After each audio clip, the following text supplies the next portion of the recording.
최룡해 부위원장이 올림픽 일정을 앞당겨 심야 귀국했습니다. 한편 북한이 올 들어 무려 60여 명을 공개 처형한 것으로 알려졌는데요. 도대체 북한에서 무슨 일이 벌어지고 있는 걸까요? 북한대학원 대학교의 양무진 교수, 리밀 탈북 작가와 함께 자세한 얘기 나눠보겠습니다. 어서 오세요. 안녕하십니까. 안녕하십니까. 자, 먼저 뜨겁게 달아오르고 있는 리올림픽 소식부터 알아보겠습니다. 올림픽 축제 분위기가 한층 고조되고 있는데요. 북한은 그렇지 않은가 봅니다. 네, 리우를 방문했던 최룡해가 일정을 하루 앞당겨서 비행기에 올랐습니다.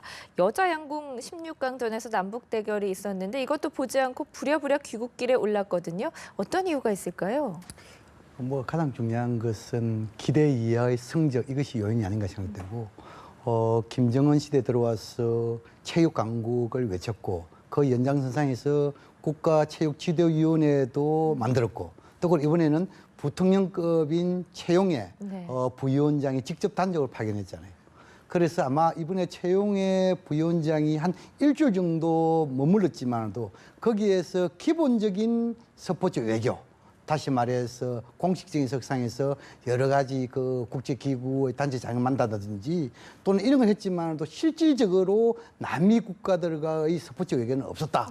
그리고 또 공식적으로 북한 선수들이 응원을 했지만도 그 응원에 부응했던 선수들, 다시 말해서 금메달 따는 것이 없고 이런 선상에서 아마 최용해 부위원장이 상당히 실망한 것이 아닌가. 그런 차원에서 하루 앞당긴 조기 귀국이 아니겠느냐. 저는 그렇게 분석합니다. 네, 그동안 북한 선수들의 스스럼 없는 변화된 태도가 어떤 통제된 연출이 아니었는가 하는 분석들이 많았는데 이번에 이 양궁에서 북한 선수의 태도는 큰 의미 부여를 할 필요가 없다라는 말씀이신 거죠? 지금 이제 우리 임 선생님께서 말씀하신 대로 과거 북한의 이런 스포츠 행사에서 인터뷰를 보면은 대부분 최고 지도자, 수령, 여기에 대한 칭송의 모든 것을 할애합니다. 다시 말해서 지금까지 이렇게 그 1등하게 된 것은 최고 지도자의 언덕이다.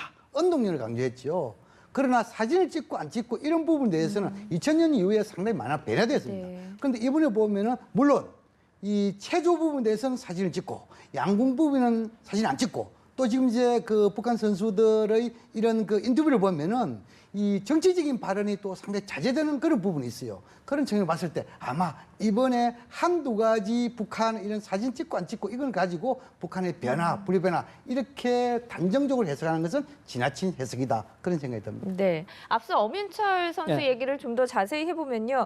만약에 이게 정말 조작됐다고 밝혀졌을 경우에 런던 올림픽 때 딴 금메달은 그렇게 어떻게 됐죠. 되는 겁니까? 12년도에 그 선수는 이제 런던 올림픽에서 금메달 따지 않았습니까? 그게 만약에 밝혀지는 경우에는 박탈이 되겠죠. 그건 국제 규정상 그렇게 되어 있으니까 박탈될 겁니다. 이게 어떻게 나이 조작의 의혹에 불과한 상황인데 이게 어떤 식으로 조사가 될지 또 이 부분도 주목을 해봐야 될 것 같습니다. 이제 화제를 북한 내부로 돌려보겠습니다. 북한 정권이 올 들어서 약 60여 명의 주민들을 공개 처형을 했다고 합니다. 그동안은 간부들을 처형했다는 얘기들이 상당히 많이 나왔는데 이제는 주민들까지 공포 통치를 하는 겁니까? 그래서 그 말씀 드리기 전에 이번에 이제 최용해 그 부위원장이 단전을 가가지고 여러 가지 해프닝이 있었지요. 가장 큰 해프닝 중에서 하나가 우리 연합뉴스에서 특종 단독을 했지만도 일례로 브라질 대통령 권한 대행을 만나지 않았는데 만났다. 물론 만났죠. 그는 의뢰의 공식적 행사에서 만났지만 거기에서 북한의 보도처럼 김정은 위원장의 정중 인사를 전달하고 당대에서 어떤 왈왈 이런 부분을 할 그 시간 여유도 없거든요. 그런 부분에서 이분의 지나치게 북한에서 조선조당이 떠들었지요. 이런 부분에 대해서 아마 북한이 아직까지 변하지 않는 하나의 그 방법이 아닌가. 이런 부분에 대해서 북한 상당히 반성할 필요가 있다. 이런 생각이 들고. 두 번째로 지금은 이제 북한이 올려 들어가지고 60여 명, 그것도 당 정군의 고위급이 아니라 주민들의 처형, 이 부분에 대해서 여러 가지 지금 이제 보도가 나오지 않습니까? 물론 여기에 대해서는 여러 가지 교차 검증이 필요합니다.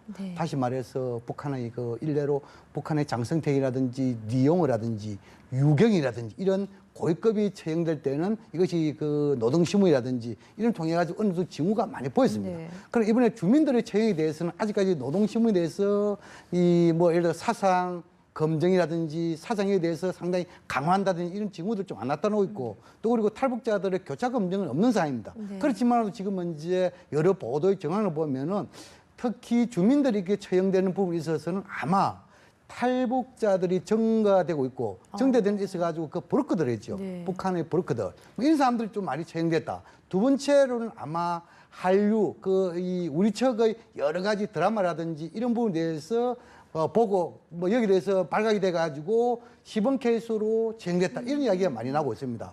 아마 이런 부분에 있어서는 북한이 김정은 시대 들어와가지고 탈북자가 약 한 1000에서 1200명 정도 네. 연례적으로 줄어들었습니다. 그런데 지난해 탈북자가 상당히 늘었습니다. 그렇죠. 예. 그렇죠. 그러나 이제 지금 이번에 들어와가지고 또 지금 특히 해외 봉사무역하고 있는 식당 조원들도 탈북하고 이러 있지 않습니까? 이런 부분에 대해서 김정은 위원장이 아마 이런 탈북과 관련돼 가지고 네. 여기 대해서는 당정군의 지휘고하를 막론하고 여기에 대한 관계자들에 대한 엄격한 문체 또 그리고 비사회주의화 여기 대해서는 시범 케이스 아마 그런 차원에서 아마 주민들을 다잡기 위해 가지고 이런 공개 처형이 좀 더 많이 된 것이 아닌가 저는 그렇게 분석을 합니다. 네, 공포 통치를 통해서 주민들의 통제를 강화하려고 하는 것 같은데요. 이 주민들을 통제하고 공개 처형을 하는데 중심에 선 조직이 있다고 합니다. 바로 주민 단속기구인 312 상무라고 하는데 이 조직의 실체가 정확히 뭡니까? 시청자 여러분들에게 이해를 위해서 제가 좀 자세히 설명할게요. 312 상무라면은 3월 12일을 뜻하고요.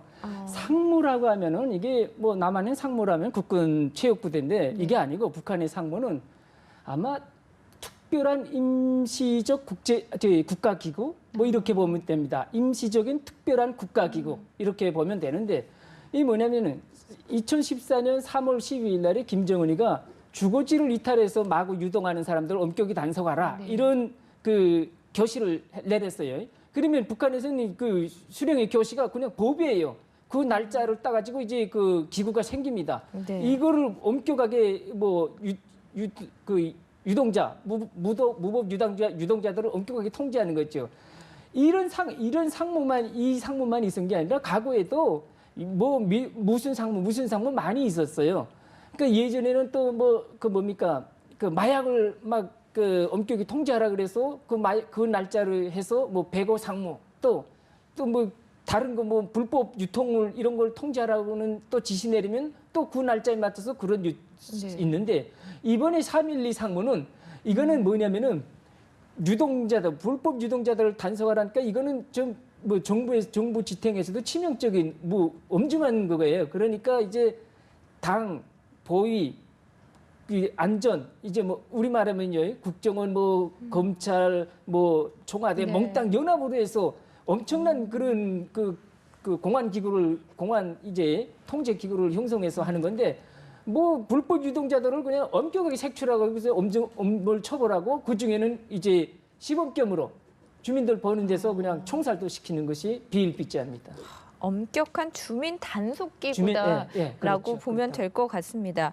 자, 그런 가운데 북한에서 심상치 않은 신호가 자꾸 들려오고 있습니다. 16년 만에 난수 방송을 북한이 했다라는 소식은 전해드린 바 있는데 2주 만에 평양을 통해서 또 새로운 난수 방송을 내보냈다고 하거든요. 이걸 이대로 놔둬야 하는지 북한에서는 왜 자꾸 이러고 있는지 분석을 좀 해주시죠. 그래서 이제 그 난수 방송 그 분석하기 전에 이제 우리 인수님께서 그 312 그 상무조 이런데 그 상무라는 것은 일종 우리 말을 따지면은 상실 기구가 아니고 TFT입니다. 태스크 포스 팀입니다. 네. 이렇게 이해하면 됩니다. 그래서 북한은 이런 상무조를 활동을 당정군에서 많이 하고 있습니다. 그걸 이해할 필요 있고 두 번째로 난수 방송 이것은 지금까지 보도에 의하면 한 4차례 정도 한 것을 알려주고 있습니다. 6월 달 한 차례, 7월 달에 2차례, 또 최근 8월 달에 한 차례 돼 있는데 7월 달에 2차례 한 것은 내용이 똑같은 것으로 알려지고 있습니다. 네. 그래서 아마 이것이 이 난수 방송이 과거처럼 일종의 그 난파 공작원, 난파 간첩 여기에 대한 지령인지 실질적인 지령인지 아니면 심리전 일환인지 다시 말해서 심리전 일환이라면 결국 뭡니까? 남북한에 동이 이런 난수 방송 비슷을 하고 있기 때문에 서로 지지 않기 위해서 하는 뭐 이런 차원도 있겠죠. 어떻든 간에 이러한 난수 방송이 북한이 재개했다. 네. 이것은 결국 뭐냐면은 6.15 2000년 남북 정상회담 이전 시기로 돌아갔다 봐야 되거든요. 그래서 이러한 난수방송, 난파공장 여기 대해서 우리가 철저하게 대비를 하고 여기 대해서 나름대로 우리 국민들도 여기 대해서 인식을 하면서 뭔가 방지하는 노력도 필요하겠지만도 더 중요한 것은 2000년 6.15 남북 정상회담 이후에 이것이 중단되고 16년에 재개했다. 이것은 결국 뭐냐면 현실적인 처방은 6.15 공동시대 공동 그 선언의 정신에 의해 가지고 남북관계 복원하는 것 이것이 가장 현실적인 해법이고 또 한 가지 더 한다면 우리 국민들도 여기에 대해서 철저한 대비 필요하지 않을까 이런 생각이 듭니다. 그만큼 남북 관계가 악화됐다는 뜻으로 이해할 수도 있을 것 같습니다. 대책이 뭔가 필요할 것 같네요. 두 분 말씀 여기서 정리하겠습니다. 오늘 고맙습니다.